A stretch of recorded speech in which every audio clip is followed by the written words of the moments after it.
ભોગ બનનાર બાળકી હતી।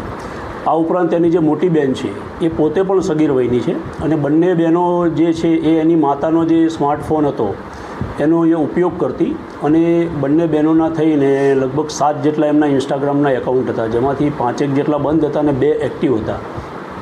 જેમાં આ જે 10.5 વર્ષની નાની દીકરી હતી એ ઇન્સ્ટાગ્રામના માધ્યમથી એક જે એને અપહરણ કરનાર જે છે કાયદાના સંઘર્ષમાં આવેલો બાળક એ પોતે પણ 16.5 વર્ષનો જ છે, એ બંને ઇન્સ્ટાગ્રામના માધ્યમથી સંપર્કમાં આવેલા અને 31 તારીખે બપોરના સમયે તેનું અપહરણ કરી અને એને લઈ ગયેલો।